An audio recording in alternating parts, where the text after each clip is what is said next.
Ashoka bio classes में आपका स्वागत है। Good morning all of you. आइए वीडियो शुरू करते हैं। आज हम वीडियो के बारे में बात करने इस वीडियो में बात करेंगे मेंडल के नियम के बारे में। मेंडल का नियम और मेंडल ने किस पौधे पर अपना प्रयोग किया, उस प्रयोग के आधार पर क्या निष्कर्ष निकाला, तो उसी के बारे में बात करेंगे। एक्चुअल में बता दें तो मेंडल जो थे उन्होंने प्रयोग किया था उद्यान मटर, किस पर? उद्यान मटर पर। और उद्यान मटर पर प्रयोग करने के पश्चात जो उन्होंने रिजल्ट पाया, उसी रिजल्ट को एक नियम के रूप में परिभाषित किया, जिसको बोलते हैं मेंडल का नाम नियम। मेंडल ने जिस पौधे पर प्रयोग किया था उसको बोलते हैं उद्यान मटर। क्या बोलते हैं? उद्यान मटर। मेंडल ने 1856 से 1863 तक, कब? 1856 से 1863 यानी 7 सालों तक किस पर किया था? उद्यान मटर पर प्रयोग। तो आइए वीडियो को शुरू करते हैं। मेंडल का नियम, तो मेंडल को अनुवांशिकी के जनक बोलते हैं। किसको क्या बोलते हैं? अनुवांशिकी के जनक, यानी फादर ऑफ जेनेटिक्स। अनुवांशिकी के जनक किसको बोलते हैं? मेंडल को, यानी ग्रेगर जॉन मेंडल को क्या बोलते हैं? अनुवांशिकी के जनक। क्लियर है? मेंडल जो थे इन्होंने अपना प्रयोग किस पर किया था? तो इन्होंने अपना प्रयोग किया था जिस पौधे पर किया था उसको बोलते हैं उद्यान मटर। उद्यान मटर, और बॉटनिकल नेम बताए थे PISUM, ये हो गया वंश, और SATIVUM सटिवम, ये हो गई इसकी जाति।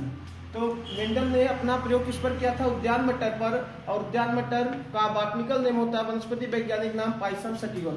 तो पाइसम सटिवम पर इन्होंने अपने प्रयोग किया, प्रयोग के आधार पर जो रिजल्ट पाया उसी रिजल्ट को इन्होंने नियम में परिवर्तित किया। इन्होंने अपना प्रयोग का वर्ष जो था, इनका प्रयोग वर्ष, यानी ये कितने वर्ष तक प्रयोग किया, तो इन्होंने प्रयोग किया था 7 वर्ष तक, 1856 से 1863 तक।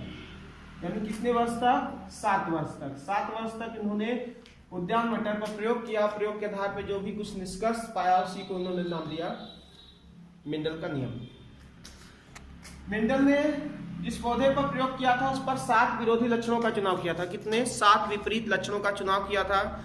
जो लक्षण पहले पीढ़ी में आते थे उसको बोलते थे प्रभावी लक्षण, और जो नहीं आते थे यानी रहते थे लेकिन छुपे हुए रहते थे उसको बोलते थे अप्रभावी लक्षण। जो लक्षण आते हैं उसको प्रभावी लक्षण, जो नहीं आते उसको अप्रभावी लक्षण। जैसे लंबा पौधा, मटर के पौधे की तने की साइज करे लंबाई, तो लंबा पौधा और छोटा बौना पौधा। तो बड़ा पौधा दिखेगा, छोटा पौधा नहीं दिखेगा। तो बड़ा क्या हुआ? लंबा प्रभावी, और बौना अप्रभावी। गोल बीज का जो रंग है वो येलो, पीला प्रभावी और हरा अप्रभावी। बीज की जो साइज है, आकार है, वो गोल प्रभावी, झुर्रीदार अप्रभावी। पुष्प का रंग लाल या नीला प्रभावी, सफेद अप्रभावी। तो इस तरह से उन्होंने 7 विरोधी लक्षणों का चुनाव किया था। जो लक्षण आते थे पहले पीढ़ी में उसको प्रभावी लक्षण कहते थे, जिसको जो नहीं आते थे उसको बोलते हैं अप्रभावी। आपको पता है जैसे हम लोगों की शरीर की बनावट है तो इसको बोलते हैं शारीरिक बनावट, या इसी को बोलते हैं दृश्य रूप। शारीरिक बनावट या दृश्य रूप। और हम लोगों के कोशिका के अंदर जो गुणसूत्र है, जो जीन है, दिखाई नहीं पड़ रहे लेकिन है ना, वही तो हमारे शरीर का आकार निर्धारित करते हैं। तो जो जीन कोशिका के अंदर है उसको बोलते हैं जीनी रूप। कोशिका के अंदर जो गुणसूत्र है उसको बोलते हैं आप जीनी रूप, और जो बाहर से दिख रहा है वो क्या है? आपका शारीरिक बनावट, यानी कि आपका दृश्य रूप। तो दृश्य रूप को इंग्लिश में फिनोटाइप, और अंदर के जीन की बनावट को बोलते हैं जीनोटाइप। तो जीनोटाइप और फिनोटाइप के बारे में इन्होंने मेंडल ने बताया। मैं बाहर से दिखेगा जो पौधा, जैसे पौधे की लंबाई, लंबा पौधा फिनोटाइप, और उसके अंदर जो जीन है वो क्या कहलाएगा? जीनोटाइप। तो जीनोटाइप और फिनोटाइप के बारे में इन्होंने, चूंकि मेंडल के समय में ना जीन का खोज नहीं हुआ था। किसका? जीन का। और आपको पता है जीन क्या होता है? अनुवांशिक लक्षणों को एक पीढ़ी से दूसरे पीढ़ी में ले जाते हैं, यही ना। और जीन का खोज नहीं हुआ था तो मेंडल क्या उस जीन को क्या कहते थे? कारक, फैक्टर या कारक। तो मेंडल के समय जीन का खोज नहीं हुआ था तो मेंडल क्या बोलते थे? उसको फैक्टर या कारक के नाम से जानते थे, बोलते थे उसको। क्लियर है? अब उसी को उन्होंने अक्षरों से दिखाते थे। प्रभावी लक्षण को कैपिटल अक्षर से, अप्रभावी को स्मॉल अक्षर से। क्लियर है?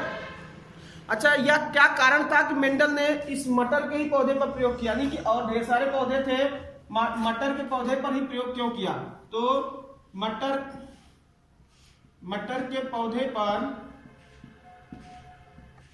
मेंडल ने प्रयोग क्यों किया? और तो ढेर सारे पौधे थे, उस पर भी प्रयोग कर सकते थे। लेकिन देखिए, प्रयोग करने का मतलब होना चाहिए कि हमारा रिजल्ट इजीली पता चले, समझ में भी आए और साफ ढंग से आए। तो इसके लिए मेंडल ने उद्यान मटर का प्रयोग किया था। क्या कारण था? तो पहली बात, जो मटर होता है, मटर में, उद्यान मटर की बात करें, मटर में जो होता है इसमें विपरीत लक्षण बिल्कुल स्पष्ट पता चलते हैं। विपरीत लक्षण क्या होते हैं? स्पष्ट पता चलते हैं। विपरीत लक्षण का मतलब कौन सा बड़ा पौधा है कि छोटा पौधा है, बीज का रंग पीला है कि हरा है, बीज की साइज गोल है कि सिकुड़ा हुआ झुर्रीदार। तो इस तरह से विपरीत लक्षण स्पष्ट पता चलता है, इसलिए विपरीत लक्षण स्पष्ट पता चल रहा है, इसलिए मटर का चुनाव किया। दूसरा, ये जो मटर होता है ना, मटर में स्वपरागण होता है। क्या होता है? सिर्फ और सिर्फ स्वपरागण। उनको क्या कराना था? पर परागण। तो सेल्फ पॉलिनेशन सिर्फ होता है, इसीलिए इन्होंने उद्यान मटर का प्रयोग किया। मटर का जो जीवन काल होता है कम समय का होता है। जीवन काल क्या होता है? कम समय का।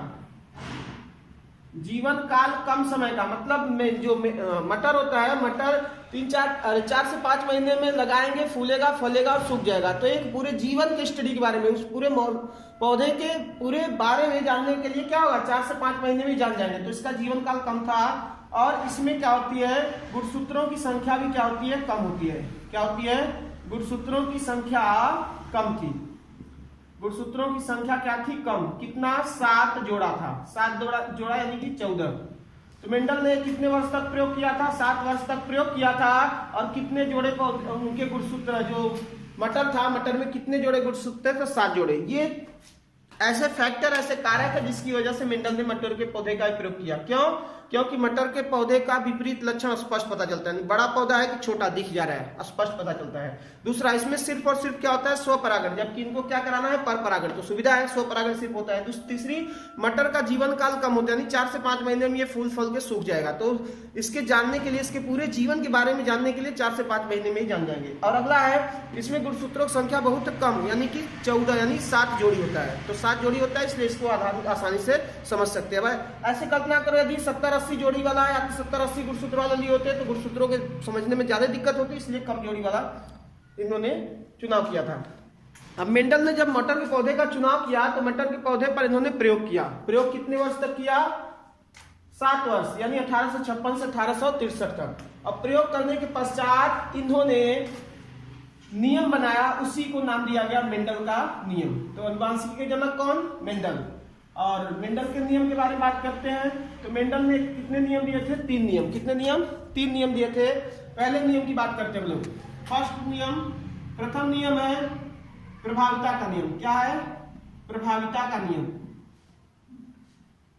प्रभाविता का नियम फर्स्ट नियम है, जिसको आप बोलते हैं law of dominance. Law of dominance. तो प्रभाविता का नियम जो होता है, क्यों कहा गया प्रभाविता का नियम? तो पहले हम एग्जांपल समझते हैं, फिर इसके बाद यहां पे आएंगे तो इजीली हमें समझ में आ जाएगा। देखिए, मैंने बताया था कि मेंडल ने क्या किया था? फिनोटाइप और जीनोटाइप लिया था। फिनोटाइप वाले जो आंख से दिखेगा, यानी इन्होंने क्या लिया? शुद्ध लंबा पौधा। शुद्ध लंबा पौधा लिया। शुद्ध का मतलब इसका जीनोटाइप एक ही जैसा है। और शुद्ध बौना पौधा लिया। शुद्ध बौना पौधा लिया, यानी 2 पौधे हो गए, यानी एक जोड़ी विपरीत लक्षण हुआ। लंबा का विपरीत, बौना, एक जोड़ी विपरीत लक्षण हुआ। अब देखिए, ये जो दिख रहा है इसको बोलते हैं दृश्य रूप या फिनोटाइप। दृश्य रूप या फिनोटाइप। और इसके अंदर जो गुणसूत्र होगा उसको बोलेंगे जीनोटाइप। तो मेंडल के समय में जीन का खोज नहीं आता था, इसको कारक बोलते थे। और किस अक्षर से दिखाते थे? बड़े अक्षर से। जैसे टॉल मीन्स लंबा, तो कैपिटल टी से दिखाए इसको, लंबे को जीनोटाइप को, तो इसके बौने को क्या? लंबे। बड़े अक्षर का क्या होता है? अपोजिट, स्मॉल अक्षर, तो स्मॉल टी से इसको दिखाया। क्लियर है? ये क्या है? ये जनक है।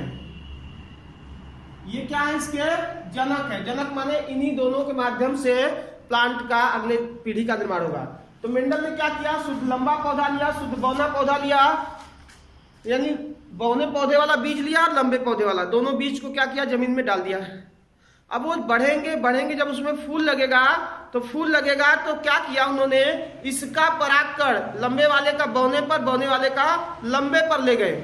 यानी इसका परागकण इस पर और इसका परागकण इस पर, यानी लंबे का ले गए बौने पर और बौने का ले गए लंबे पर। तो क्या हो गया? क्रॉस। तो इन्होंने क्या कराया? क्रॉस, या हिंदी में क्या बोलते हैं? संकरण। तो आपको पता है कि जब युग्मक बनते हैं तो युग्मक बनेंगे तो गुणसूत्रों की संख्या कितनी आती है? आधी। युग्मक बनेंगे तो गुणसूत्रों की संख्या आधी आएगी। तो यहाँ पे कैपिटल टी आएगा, यहां से स्मॉल टी। इन दोनों में क्या कराए थे? संकरण। संकरण।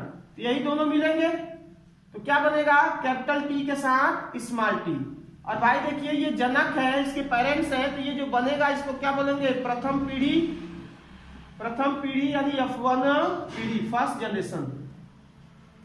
और ये जो बनेंगे पौधे ना सब के सब क्या होंगे, लंबे होंगे।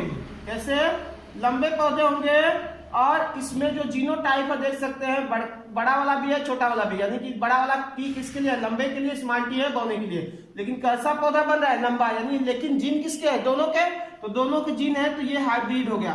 क्या हो गया, हाइब्रिड, यानी संकर लंबा पौधा हुआ। अब परिभाषा की तरफ आते हैं, प्रभावता का नियम। प्रभावता के नियम में मेंडल ने क्या कहा कि जब प्रभावी तथा अप्रभावी लक्षण वाले, अभी बताया थे लंबा प्रभावी है, बौना अप्रभावी, जब प्रभावी तथा अप्रभावी लक्षण वाले, प्रभावी तथा अप्रभावी लक्षण वाले जनकों के बीच क्या करा रहे हैं, संकरण। प्रभावी तथा अप्रभावी लक्षण वाले जनकों के बीच क्या करा रहे हैं, संकरण। तो प्रथम पीढ़ी में क्या रहे, सभी प्रभावी लक्षण। प्रभावी क्या था, लंबा प्रभावी था ना, तो प्रथम पीढ़ी में सभी प्रभावी लक्षण आते हैं, जबकि अप्रभावी लक्षण क्या है, छुपा हुआ है। स्मॉल टी है लेकिन आ क्या रहा है, बड़ा वाला टी, लंबाई का लक्षण आ रहा है। क्लियर है। तो फिर से देखिए, जब प्रभावी तथा अप्रभावी लक्षण वाले जनकों के बीच क्या करा रहे हैं, संकरण करा रहे हैं, तो प्रथम पीढ़ी में सभी प्रभावी लक्षण आ रहे हैं, जबकि अप्रभावी लक्षण छुपा हुआ है। तो प्रभावी लक्षण आता है, इसलिए नाम दिया गया प्रभाविता का नियम। फिर से, जब प्रभावी तथा अप्रभावी लक्षण वाले जनकों के बीच क्या कराते हैं, संकरण कराते हैं, तो प्रथम पीढ़ी में सभी प्रभावी लक्षण आते हैं, जबकि अप्रभावी लक्षण छुपा रहता है। प्रभावी लक्षण ही आता है, इसलिए नाम दिया गया प्रभाविता का नियम। ये हुआ मेंडल का प्रथम नियम। क्लियर है, आई होप आपको समझ में आएगा। सेकेंड लॉ था इनका, दूसरा नियम था युग्मकों के पृथक्करण।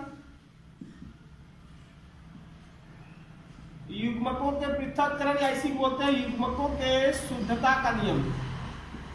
युग्मकों के शुद्धता का नियम, युग्मकों के पृथक्करण या युग्मकों के शुद्धता का नियम, ये सेकेंड लॉ था इनका। यानी कि लॉ ऑफ सेग्रीगेशन या law of purity of gametes. Law of segregation या law of purity of gametes, English हुआ इसका।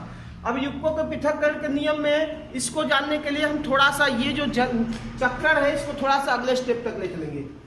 इन्होंने क्या कहा कि जब शुद्ध लंबे तथा शुद्ध बौने यानी प्रभावी तथा अप्रभावी लक्षण वाले जनकों के बीच क्या करा रहे हैं, संकरण। तो प्रथम पीढ़ी में क्या आ रहे हैं, सभी प्रभावी लक्षण। अब इस प्रथम पीढ़ी के पौधे में क्या कराएंगे, स्वपरागण। इसमें क्या कराएंगे, स्वपरागण, सेल्फ पॉलिनेशन। स्वपरागण का मतलब जैसे हम लोग मटर का खेती करते हैं, बीज बो दिया, कीड़े मकोड़े जो कीट पतंगे हैं वो परागण करते हैं, तो उसको बोलते हैं स्वपरागण। क्लियर है। स्वपरागण में उसी का पराग कर उसी के वर्तिकाक पर जाएगा। क्लियर है। तो स्वपरागण कराया तो स्वपरागण में यही पौधा रहेगा ना, कैपिटल टी और स्मॉल टी रहेगा। तो कैपिटल टी एक हो गया नर पौधा, एक हो गया small T, capital T small T नर पौधा हो गया। ऐसे ही कैपिटल टी और स्मॉल टी क्या हो गया, मादा पौधा। एक नर पौधा चाहिए, एक मादा। युग्मक बनेंगे तो युग्मक में क्या आएंगे, गुणसूत्रों की संख्या आधी आएगी। तो ये नर युग्मक ये मादा युग्मक से मिला, तो नर मादा युग्मक मिले, दोनों क्या हो गए, कैपिटल टी। ये नर युग्मक इस मादा युग्मक से मिलेगा तो कैपिटल टी और स्मॉल टी। ये नर युग्मक इस मादा युग्मक से मिलेगा तो कैपिटल टी और स्मॉल टी। और ये नर युग्मक इस मादा युग्मक से मिलेगा तो दोनों स्मॉल टी होंगे। तो ये जो बना ये हो गया आपका सेकेंड जनरेशन यानी F2 पीढ़ी। क्या हो गया, द्वितीय पीढ़ी। अब यहां पे द्वितीय पीढ़ी में देखिए ये कैसा है, डबल कैपिटल टी है। डबल कैपिटल टी किससे मिल रहा है, ये देखिए यहां से, यानी कैसा है, शुद्ध लंबा, शुद्ध लंबा पौधा हुआ। और ये दोनों को देखिए कैसे हैं, ये सब मिल रहा है क्या, capital T small T, capital T small T, तो दो है। और कैसे है, संकर लंबा, संकर लंबा है। और आखिरी वाले के देखिए तो क्या है, ये वाले से मिल रहा है ना, बौना पौधा है, यानी शुद्ध बौना पौधा है। तब देखिए मेंडल के नियम के सेकंड नियम पे आ रहे हैं। मेंडल ने इन्होंने क्या कहा सेकंड नियम में कि जब प्रभावी तथा अप्रभावी लक्षण वाले जनकों के बीच क्या करा रहे हैं, संकरण करा रहे हैं, तो प्रथम पीढ़ी में क्या आ रहे हैं, सभी प्रभावी लक्षण आते हैं। क्लियर। जब इनमें क्या कराते हैं, प्रथम पीढ़ी पौधों में स्वपरागण कराते हैं, तो दूसरे पीढ़ी में क्या होता है, एक निश्चित अनुपात में क्या होते हैं, पौधे अलग हो रहे हैं। जो युग्मक मिले थे यहाँ पे, युग्मक क्या हुए, अलग हुए, तो इसीलिए नाम रखा गया युग्मकों के पृथक्करण का नियम। क्लियर है। और इसमें देखिए शुद्ध लंबा शुद्ध बौना भी अलग हुए, तो इसलिए नाम रखा गया शुद्धता का नियम। फिर से देखिए नियम क्या बता रहे हैं कि जब प्रभावी तथा अप्रभावी लक्षण वाले जनकों के बीच क्या करा रहे हैं, संकरण, तो प्रथम पीढ़ी में क्या आ रहे हैं, सभी प्रभावी लक्षण आ रहे हैं। जब इनमें स्वपरागण कराते हैं तो दूसरे पीढ़ी में क्या हो रहे हैं, एक निश्चित अनुपात में युग्मक अलग हो रहे हैं। एक निश्चित अनुपात में युग्मक अलग हो रहे हैं, तो इसलिए नाम रखा गया युग्मकों के पृथक्करण का नियम। और देखिए यहाँ पे शुद्ध लंबे और शुद्ध बौने भी पौधे अलग हो रहे हैं, इसलिए नाम दिया गया शुद्धता का नियम।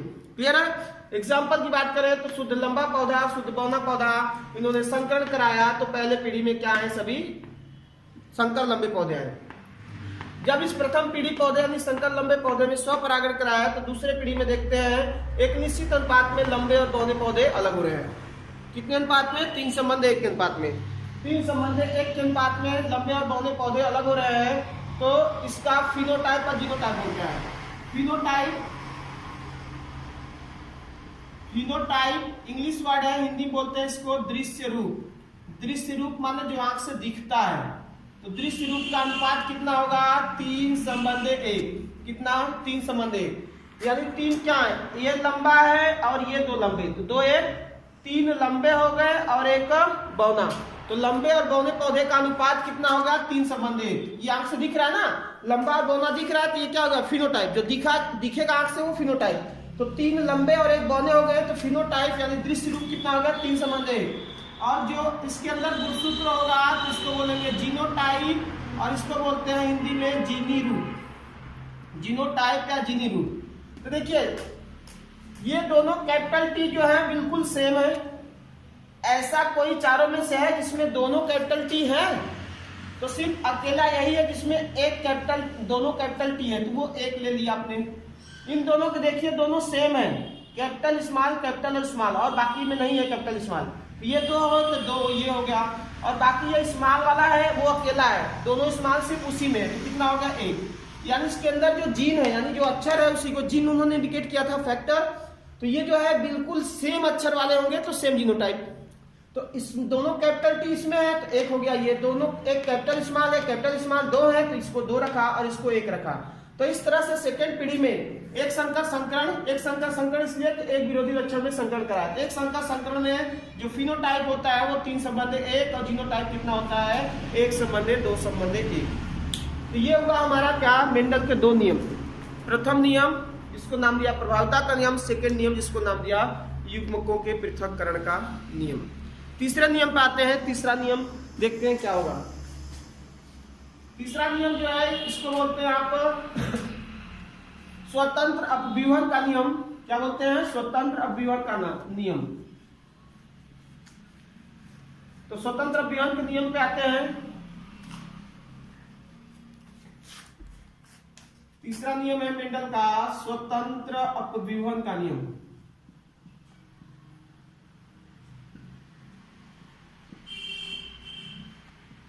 स्वतंत्र अपव्यूहन का नियम यानी law of independent assortment. Law of independent assortment. Law of independent assortment यानी कि स्वतंत्र अपव्यूहन का नियम। तो देखिए इससे पहले मेंडल ने कितने विरोधी लक्षण में संकरण कराया था, एक विरोधी लक्षण में, एक लंबा एक बौना। अब यहाँ पे 2 विरोधी लक्षण, कितने, 2 विरोधी लक्षण दिए जाएंगे।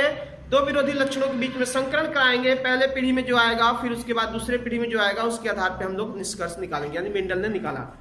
तो पहला इन्होंने क्या किया, पहले एग्जाम्पल देख लेते हैं। मेंडल ने क्या किया, शुद्ध यानी कि ऐसा बीज लिया जो कैसा है, गोल और पीला। कैसा, गोल और पीला। तो ये गोल हो गया और रंग कैसा होगा, पीला। तो गोल के लिए राउंड, तो इसका जीनोटाइप क्या हो गया, capital R। Y yellow, yellow means पीला, तो पीला के लिए हमने क्या लिया, इसका जीनोटाइप यानी कि फैक्टर जो लिया आपने कैपिटल वाई। तो गोल का विरोधी क्या था, झुर्रीदार। झुर्रीदार माने सिकुड़ा हुआ। जैसे अलकर मटर हरा वाला देखेंगे ना तो वो हमेशा सूखने के बाद भी सिकुड़ा रहता है। तो झुर्रीदार और पीला का विरोधी लिया हरा। तो कितने विरोधी लक्षण हो गए, 2 विरोधी लक्षण। गोल का क्या हो गया, झुर्रीदार, और पीला का हरा। तो इस तरह से बीज की साइज की बात करें तो ऐसा होगा झुर्रीदार और रंग कैसा होगा, हरा। तो देखिए अभी बताए थे कैपिटल लंबे पौधे के लिए कैपिटल टी लिए थे, बौने पौधे के लिए स्मॉल टी लिए थे। तो यहाँ पे क्या है आपका कैपिटल आर लिया है तो झुर्रीदार के लिए स्मॉल आर लेंगे, और हरे यहाँ पीला के लिए वाई लिए हैं तो हरा के लिए स्मॉल वाई लेंगे। क्लियर है? यानी क्या कर रहे हैं कि मेंडल ने कितने विरोधी लक्षणों का चुनाव किया? 2 विरोधी लक्षण लिया, 2 विपरीत लक्षण लिया, तो इसी को बोलते हैं द्विसंकर संकरण। जब 2 विरोधी लक्षणों के बीच में संकरण कराएंगे तो इसी को बोलेंगे द्विसंकर संकरण। 2 विरोधी लक्षण लिया, पहला क्या? गोल, तो गोल का विरोधी झुर्रीदार, पीला का विपरीत हरा। 2 विरोधी लक्षण ये हो गए जनक पौधे। क्या हो गए? जनक पौधे यानी जनक। इनसे जब युग्मक बनेंगे, क्या बनेंगे? युग्मक। तो युग्मक बनेंगे तो आपको पता है गुणसूत्रों की संख्या कितनी आती है? आधी आएगी, गुणसूत्रों की संख्या आधा। तो इसमें से आधा लेंगे तो 2 आर में से कोई 1 आर आएगा, 2 वाई में से कोई 1, आधा हो गया ना। गुणसूत्रों की संख्या आधी होती है तो युग्मक 2 आर में से 1 आर और 2 वाई में से 1 वाई। ऐसे ही यहाँ से भी 2 स्मॉल आर में से 1 स्मॉल आर, 2 स्मॉल वाई में से 1 स्मॉल वाई। इन्हीं के बीच में क्या कराए थे मेंडल? संकरण। संकरण कराएंगे तो यही चारों मिलेंगे ना, capital R, small R, capital Y और स्मॉल वाई मिलेंगे। ये जो बनेगा इसको बोलेंगे प्रथम पीढ़ी यानी F1 पीढ़ी, F1 पीढ़ी बोलेंगे। और ये जो होंगे कैसे पौधे, ये कैसे बीज वाले पौधे होंगे? तो गोल और पीला। कैसा? गोल और पीला। लेकिन कैसे है? संकर है, हाइब्रिड है, सबके लक्षण है, लेकिन सो नहीं होंगे। तो क्या बता रहे हैं मेंडल ने? क्या किया? 2 विरोधी लक्षण लिया, 2 विपरीत लक्षण लिया, एक गोल लिया, गोल का झुर्रीदार और पीला का हरा, दोनों बीच वाले इसका genotype capital R, capital Y, small R, small Y, दोनों के बीच संकरण कराया है तो युग्मक आधे आएंगे, 2 आर में से कोई 1 आर, 2 वाई में से कोई 1 वाई। ऐसे ही 2 स्मॉल आर में से कोई 1 स्मॉल आर, 2 स्मॉल वाई में से 1 स्मॉल वाई। अब इन्हीं दोनों के बीच में संकरण होगा तो संकरण फलस्वरूप जो बीज बनेगा उस बीज को कौन सा पौधा बोलेंगे? प्रथम पीढ़ी का या F1 पीढ़ी का। और ये कैसा होगा? कैपिटल आर गोल के लिए है, कैपिटल वाई पीला के लिए, तो गोल पीला वाला बीज बनेगा। क्लियर है? फिर क्या करा है इसमें मेंडल ने? दूसरे पीढ़ी में यानी किसमें क्या करा है? स्वपरागण। क्या करा है? स्वपरागण। स्वपरागण कराया। तो स्वपरागण के पश्चात उन्होंने क्या देखा? चेकर बोर्ड का प्रयोग करेंगे। चेकर बोर्ड का प्रयोग किसने किया था? पुन्नट ने। किसने? पुन्नट नामक साइंटिस्ट ने। तो पूछा जाता है चेकर बोर्ड का प्रयोग किसने किया था? तो चेकर बोर्ड का प्रयोग किया था पुन्नेट। पुन्नेट नामक वैज्ञानिक के चेकर बोर्ड का प्रयोग किया था, उसी के आधार पर इन्होंने एक्सप्लेनेशन समझाया है मेंडल ने। तो देखिए यही है capital R, small R, capital Y, small Y, यही प्रथम पीढ़ी में है ना।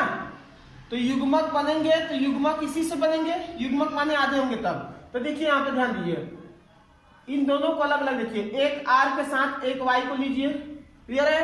इस आर के साथ फिर इस स्मॉल वाई को लीजिए, क्लियर हो गया? फिर इस स्मॉल आर के साथ कैपिटल वाई को लीजिए और स्मॉल आर के साथ स्मॉल वाई को। क्या बताएं कैसे आप युग्मक का पहचान करेंगे? ये 4 युग्मक रखने हैं, 4 युग्मक कैसे बनाएंगे? एक बार फिर देखिए क्या बता रहे हैं आपको। यहाँ क्या बताए हैं? यही है capital R, small R, capital Y और स्मॉल वाई। तो देखिए ये वाला इसके साथ, यानी एक इसमें से लेना है, एक इसमें से लेना है। तो कैपिटल आर के साथ कैपिटल वाई, फिर कैपिटल आर के साथ स्मॉल वाई। क्लियर है? कैपिटल आर के साथ स्मॉल वाई, फिर यहाँ स्मॉल आर के साथ कैपिटल वाई और स्मॉल आर के साथ स्मॉल वाई लिया। क्लियर है? माने एक इसमें से, एक इसमें से, फिर ये वाला लिया, फिर इसमें से दूसरा वाला, इसको लिया, फिर इसको लिया, फिर इसको, फिर इस दूसरे वाले को। क्लियर है? 4 बने। वही सेम चारों युग्मक इस चारों खाने के ऊपर रख दीजिए।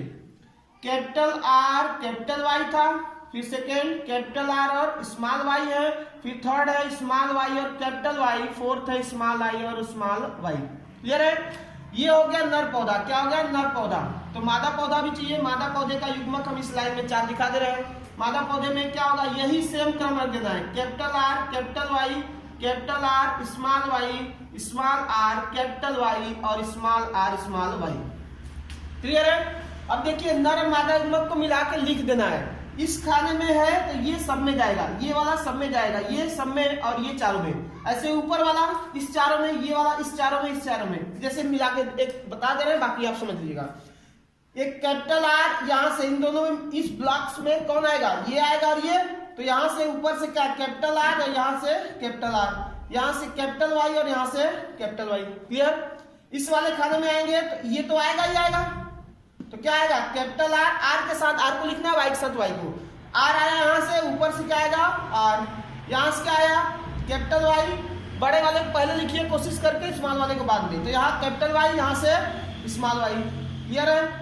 अगले वाले में आए तो यहाँ पे आएंगे, इस लाइन में आएगा तो कैपिटल आर आएगा, ऊपर से स्मॉल आर, यहाँ से कैपिटल वाई, यहाँ से स्मॉल वाई आएगा, क्लियर।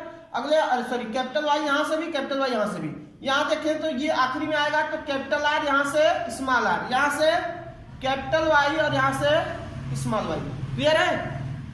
ये समझ में आया होगा तो बाकी आप भर सकते हैं, नहीं समझ में आया तो एक लाइन और देखिए अगले वाले को, या ये चारों में जाएगा, चारों में जाएगा, क्लियर है। अब देखिए यहाँ पे आपको दूसरे टाइप में समझाया तो सब में क्या आएगा आर आएगा, आर है तो सब में आर आएगा, ये आर है तो सब में आर आया, क्लियर।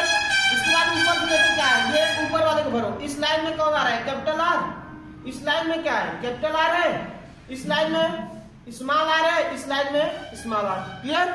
अब बचा कौन वाई, यहाँ पे क्या है स्मॉल वाई है, यहाँ से कैपिटल वाई, तो कैपिटल वाले को पहले लिखो, स्मॉल वाले को बाद में। यहाँ देखो स्मॉल वाई है, यहाँ भी स्मॉल, तो ये आएगा यहाँ पे और ऊपर वाला भी आएगा यहाँ पे।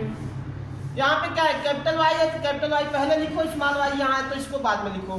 फिर यहाँ पे दोनों, यहाँ स्मॉल वाई और यहाँ भी स्मॉल वाई, तो दोनों स्मॉल वाई को बाद ले जाओ पास में।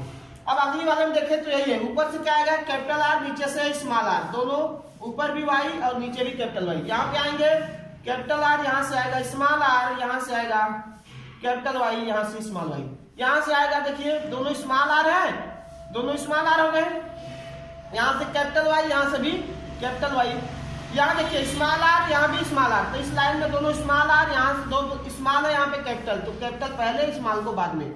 आखिरी लाइन में आए तो इसमें क्या आएगा स्मॉल आर है, यहाँ पे कैपिटल आर, तो कैपिटल को पहले लिखो, स्मॉल आर को बाद में। फिर यहाँ पे ऊपर क्या है कैपिटल वाई को पहले, स्मॉल वाई को बाद में। फिर यहाँ पे आएंगे कैपिटल आर है, यहाँ पे स्मॉल आर है, यहाँ पे स्मॉल वाई है और यहाँ पे भी स्मॉल वाई। अगले वाले में आएंगे दोनों स्मॉल आर, यहाँ से कैपिटल वाई, यहाँ से स्मॉल वाई, और आखिरी में आएंगे तो सब स्मॉल आएंगे। तो कितने खाने बने 16 खाने।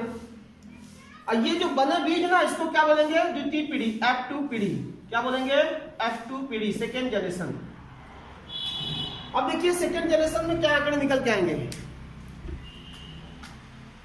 सेकेंड जनरेशन की बात कर रहे हैं। सेकेंड जनरेशन में देखेंगे तो फिनोटाइप और जीनोटाइप के अनुपात बोलेंगे तो क्या आएगा,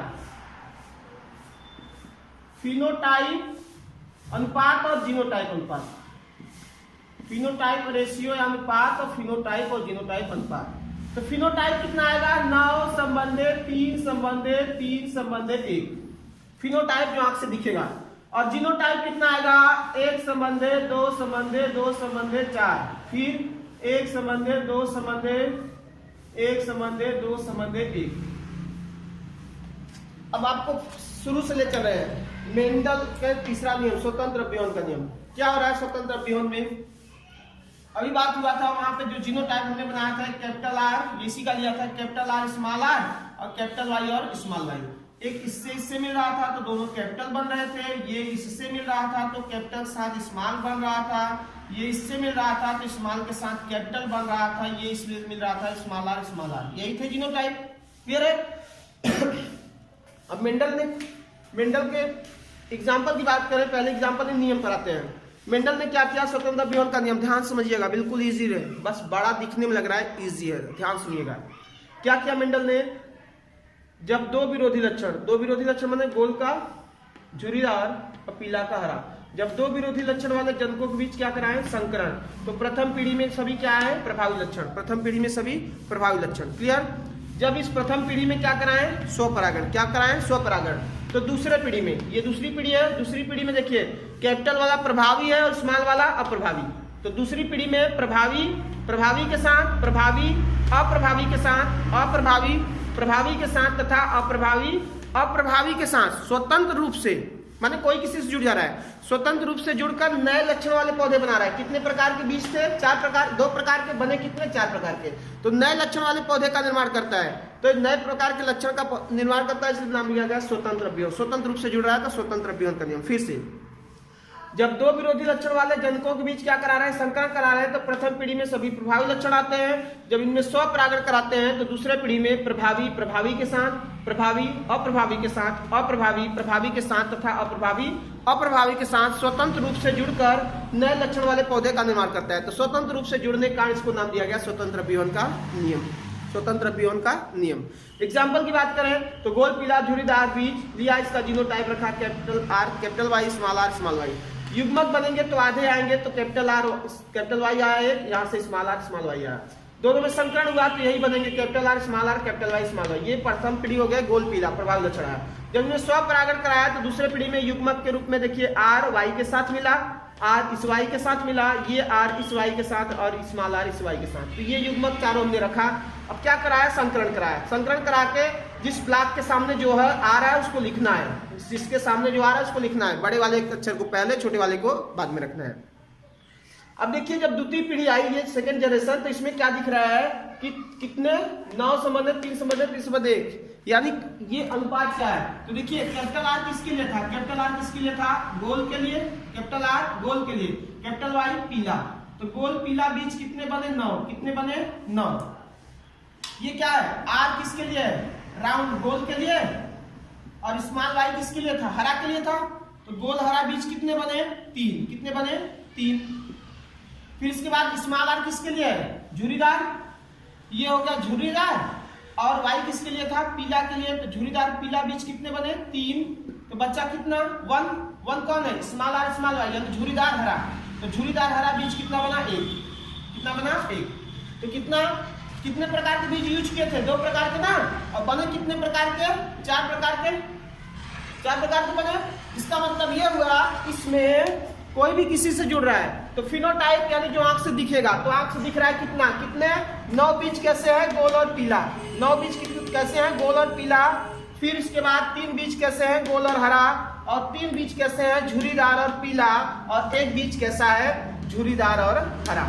तो इस तरह से ये फिनोटाइप हो गया। क्लियर है। जीनोटाइप की बात करें तो इसमें छांटना हो, फिनोटाइप कैसे आप छांटेंगे, तो बिल्कुल इजी है, बता दे रहे हैं। फिनोटाइप माने आपको देखना क्या है, जहां कैपिटल आर कैपिटल वाई हो उसी को ढूंढ लो। कैपिटल आर कैपिटल वाई, इसमें है कैपिटल आर कैपिटल वाई, है ना, कैपिटल आर कैपिटल वाई। इसमें भी कैपिटल आर कैपिटल वाई है, यहाँ भी है और यहाँ भी है। कैपिटल आर कैपिटल वाई होना चाहिए, 1 हो या 2 हो, लेकिन होना चाहिए, कैपिटल होना चाहिए। 4 हुए। इसमें भी है कैपिटल आर कैपिटल वाई, इसमें भी है कैपिटल आर कैपिटल वाई, इसमें भी है, और यहाँ पे भी है और यहाँ पे भी है। कुल गिनो कितने हो गए, 4 5 6 7 8 और 9। कितने हो गए, 9 हो गए। क्लियर है। इसके बाद देखो कौन सा, कैपिटल आर होना चाहिए, कैपिटल आर होना चाहिए, लेकिन वाई क्या होना चाहिए, स्मॉल। माने आर 1 या 2 कैपिटल होना चाहिए, वाई क्या होना चाहिए, स्मॉल। तो आर देखो यहाँ पे कैपिटल है, वाई स्मॉल है, आर कैपिटल है, वाई स्मॉल है, और आर कैपिटल है, वाई स्मॉल है। कितने हो गए, 3। तो ये हो गया 3। क्लियर। अगला देखो आर स्मॉल होना चाहिए, वाई कैपिटल होना चाहिए, आर स्मॉल होना चाहिए, वाई कैपिटल होना चाहिए। तो वाई ढूंढो, आर स्मॉल है, वाई कैपिटल है, 1 हुआ। आर स्मॉल है, वाई कैपिटल है, आर स्मॉल है, वाई कैपिटल है। कितना हो गया, 3। तो बच्चा क्या, एक बच्चा ही है, एक बच्चा है, तो यही होगा। तो ये हो गया फिनोटाइप। जीनोटाइप की बात करेंगे तो जीनोटाइप निकालने में इसमें बड़ा कटपीट जैसा महसूस होगा। ठीक है। जीनोटाइप में आपको ढूंढना होगा तो सेम अक्षर वाले को ढूंढ लिएगा, जिसका बिल्कुल सेम अक्षर है वही क्या होंगे, सेम जीनोटाइप के। लर्न करने की बात करें, पूछा जाता है तो आप ऐसे याद करो, या तो 12 गुना 24, फिर 12 12 1, कितना 12 24 12 12 1, क्या है इसका जीनोटाइप, किसका, द्वितीय पीढ़ी का, यानी द्विसंकर संकरण का जो जीनोटाइप होगा कितना होगा, 12 24 12 12 1। क्लियर है। यदि और डाउट हो रहा है तो कितना 12 12 गुना के 24, और फिर नहीं भूल जा रहे हो तो 12 1 2 करते जाओ, 1 2 1 2 1। जब 16 हो जाएगा क्लोज कर देना, 2 1 3 2 5 4 9 1 10 2 12 1 13 2 15 1 16। क्लियर है। और इजी मुझे लग रहा है ये होगा कि 12 24 12 12 1, 12 24 12 12 1, ये क्या होगा इसका फिनोटाइप। तो ये फिनोटाइप इसका ये हो गया, जीनोटाइप हो गया 12 24 12 12 1, और फिनोटाइप क्या हो गया इसका 9 संबंधी 3 संबंधी 3 संबंधी 1। तो ये हो गया मेंडल का तृतीय नियम। तो ये ऐसा टॉपिक है मेंडल का नियम जो हाई स्कूल के बोर्ड एग्जाम में, इंटर के बोर्ड एग्जाम में दोनों में कॉमन है और इंपॉर्टेंट क्वेश्चन है, 100% पूछे जाते हैं। तो मैंने कोशिश किया है इजीली आपको समझ में आ जाए, तो वीडियो को शॉर्टकट में आपको बताने का प्रयास किया है, और आई होप कि आपको समझ में आया होगा। तो मेंडल का नियम यहां से फिनिश हो रहा है। और मेंडल के नियम के बाद अब हम आएंगे क्या, लिंग निर्धारण पढ़ेंगे। क्या, लिंग निर्धारण, सेक्स डिटर्मिनेशन। लिंग निर्धारण की बात करेंगे तो लिंग निर्धारण जो होगा वो बेसिकली ये भी ऐसा टॉपिक है जो कॉमन फैक्टर है किसमें, क्लास 10th और क्लास 12 के बोर्ड एग्जाम के लिए। तो हम चूंकि ये वीडियो अभी बोर्ड एग्जाम के ध्येय से ही बना रहे हैं, तो आइए वीडियो को आगे बढ़ाते हैं। नेक्स्ट है आपका लिंग निर्धारण। लिंग निर्धारण इंग्लिश बोलते हैं सेक्स डिटर्मिनेशन। सेक्स डिटर्मिनेशन, लिंग निर्धारण। लिंग निर्धारण परिभाषा की बात करें तो लिंग से मतलब यहाँ पुल्लिंग स्त्रीलिंग यानी मेल और फीमेल से बात है। लिंग निर्धारण माने कि वह प्रक्रिया, वह तरीका जिससे ये पता चलेगा कि जो संतान होंगे, जो संतान जन्म लेगा वो मेल होगा कि फीमेल। वह प्रक्रिया या तरीका जिससे ये पता चलेगा कि जो संतान जन्म ले रहा है वो संतान पुत्र होगा कि पुत्री, उसी तरीका को बोलते हैं लिंग निर्धारण। फिर से, वह तरीका यानी वह प्रक्रिया जिससे ये पता चलेगा कि जो संतान जन्म लेगा वो संतान पुत्र है या पुत्री है, उसी तरीका को बोलते हैं लिंग निर्धारण। क्लियर है? वंस मोर, वह प्रक्रिया या वह तरीका जिससे ये पता चलता है कि जो संतान जन्म लेगा वो संतान पुत्र होगा कि पुत्री, उसी प्रक्रिया को बोलते हैं लिंग निर्धारण। आइए देखते हैं हम लोग मानव में लिंग निर्धारण। किसमें? मानव में। तो मानव एक लिंगी प्राणी होता है। हम लोगों में नर की बात करें और मादा की बात करें, नर में भी कितने गुणसूत्र होंगे? 46 प्रत्येक सेल में। मादा में भी प्रत्येक सेल में 46। 46 का मतलब हो गया 44 प्लस x और y, ये नर का हुआ। और मादा में 44 प्लस x और x। क्लियर है? नर में और मादा में दोनों की बात कर रहे हैं। ये 44 गुणसूत्र जो है ना, नर और मादा दोनों के, तो 44 गुणसूत्र को क्या बोलते हैं? अलिंग गुणसूत्र। क्या बोलते हैं? अलिंग गुणसूत्र। 44 गुणसूत्र यानी 22 जोड़े गुणसूत्र को क्या बोलते हैं? अलिंग गुणसूत्र। किसमें? चाहे मेल के हो चाहे फीमेल के, 44 गुणसूत्र यानी 22 जोड़े गुणसूत्र को बोलते हैं अलिंग गुणसूत्र। क्लियर है? और जो 23वां जोड़ा है, 23वां जोड़ा माने 22 जोड़ा ही हुआ, तो 23वां जोड़ा ये हो गया यानी 45 और 46। ऐसे ही 45 और 46, इन दोनों को क्या बोलते हैं? लिंग गुणसूत्र। क्या बोलते हैं? लिंग गुणसूत्र। किसमें? चाहे पुरुष के हो चाहे स्त्रियों के, चाहे नर के हो चाहे मादा के, जो आखिरी जोड़ा होता है यानी 45वां और 46वां गुणसूत्र को क्या बोलते हैं? लिंग गुणसूत्र। क्लियर है? 44 गुणसूत्र को क्या बोलते हैं? अलिंग गुणसूत्र। और 45वां 46वां 23वां जोड़ा गुणसूत्र को लिंग गुणसूत्र बोलते हैं। अब देखिए यहाँ पे ये जो लिंग गुणसूत्र है, नर की बात करें तो नर में देखिए एक x और एक y है। एक x y, तो दोनों सेम है, अलग अलग है ना। तो नर में जो होता है लिंग गुणसूत्र, इसको बोलते हैं विषम जात। क्या बोलते हैं? विषम जात। जो नर होता है, नर का गुणसूत्र कैसा होता है? विषम जात। लिंग गुणसूत्र और मादा का कैसा? सेम है, तो क्या होता है? समजात। तो क्या बताया? नर मानव जो होता है, मानव एक लिंगी प्राणी है। मानव के प्रत्येक सेल में, प्रत्येक कोशिका में 46 गुणसूत्र होता है, जिसमें 44 गुणसूत्र चाहे नर के चाहे मादा के क्या कहलाते हैं? अलिंग गुणसूत्र। और 45वां 46वां जो होता है ना कि 23वां जोड़ा गुणसूत्र होता है, चाहे नर के चाहे मादा के, उसको क्या बोलते हैं? लिंग गुणसूत्र। जो नर होते हैं, नर में लिंग गुणसूत्र क्या होता है? विषमजात होता है, जबकि मादा गुणसूत्र क्या होता है? समजात। क्लियर है इतना? अब इसको हम आगे बढ़ाते हैं। यानी नर में भी 46 गुणसूत्र हो गए, मादा में भी। नर में गुणसूत्र जो बताएं, नर में गुणसूत्र 44 और मादा में भी 44 को क्या नाम दिया? अलिंग गुणसूत्र। 23वां जोड़ा को लिंग गुणसूत्र। नर में 23वां जोड़ा लिंग गुणसूत्र विषम जात है, अलग अलग है, जबकि मादा में समजात है। क्लियर है? अब युग्मक बनेंगे तो गुणसूत्रों की संख्या कितनी आएगी? आधा। युग्मक बनेंगे तो अभी पढ़े ना, गुणसूत्रों की संख्या कितनी आएगी? आधा। तो युग्मक बनाएंगे तो देखिए, नर युग्मक को क्या बोलते हैं? मानव में नर युग्मक को क्या बोलते हैं? शुक्राणु।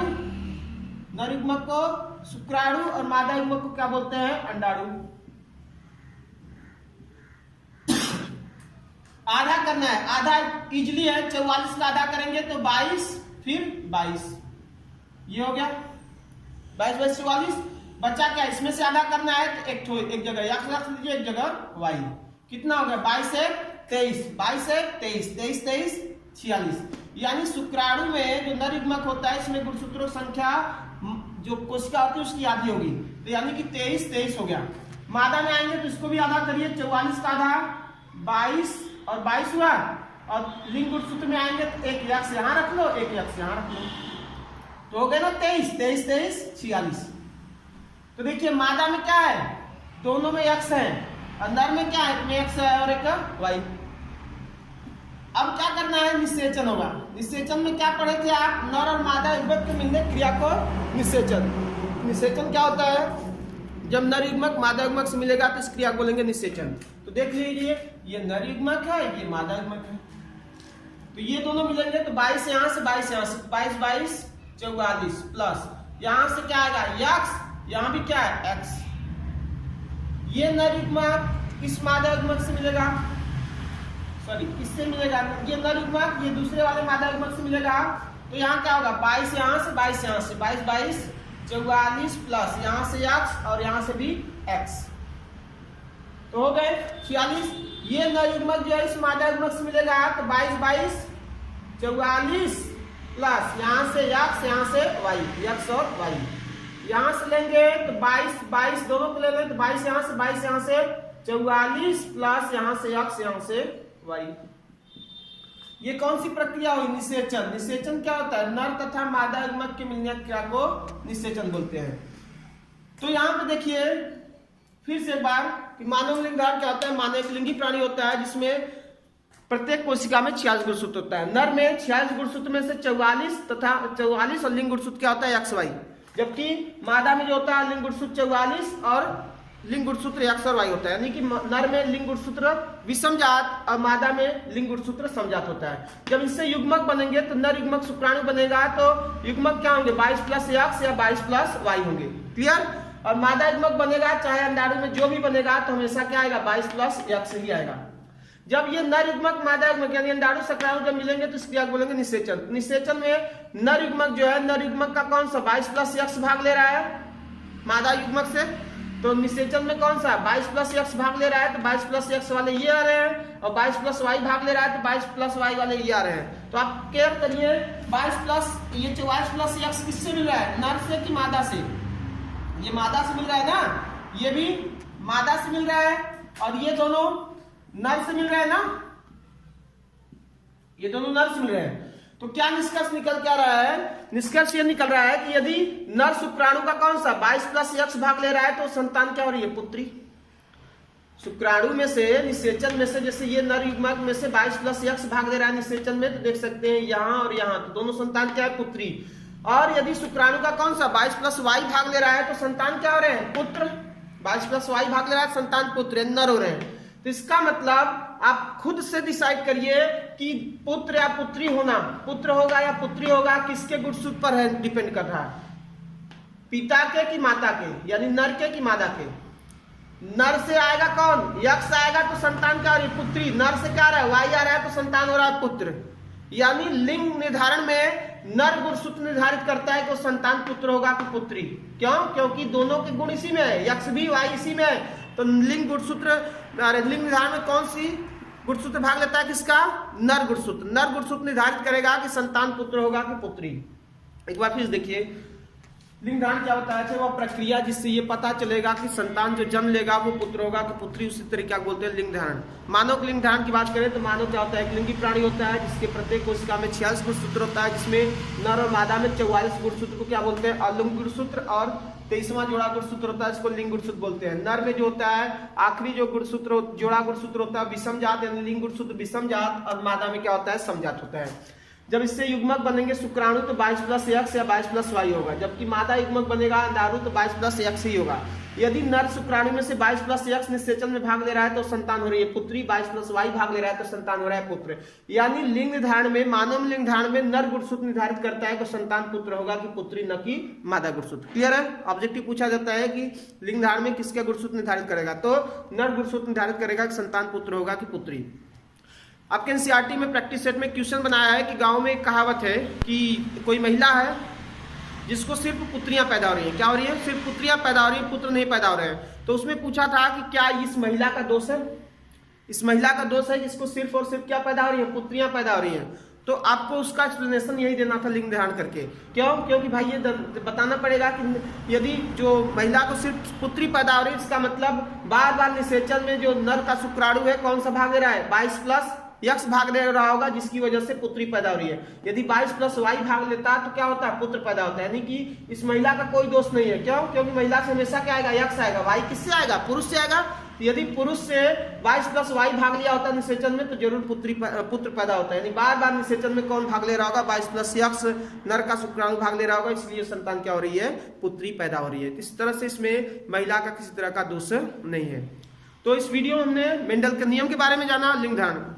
ये वीडियो दोनों के लिए उतना ही इंपॉर्टेंट है, कक्षा 10 और कक्षा 12 के लिए बोर्ड के ध्येय से, ठीक है। और क्वेश्चन इजीली टाइप का आपको समझाया गया, आई होप आपको समझ में आएगा। तो वीडियो को आप ज़्यादा से ज़्यादा शेयर करिए, लाइक करिए, सब्सक्राइब करिए और लोगों में आपको शेयर करिए। अपने ग्रुप डिस्कशन के अलावा जो विद्यालय से अटैच है या अन्य लोगों से आप शेयर करके एक बार बोलिए, देखिए उनको बेटर लगता है तो फिर वीडियो को आप कंटिन्यू रखिएगा। वीडियो देखने के लिए धन्यवाद।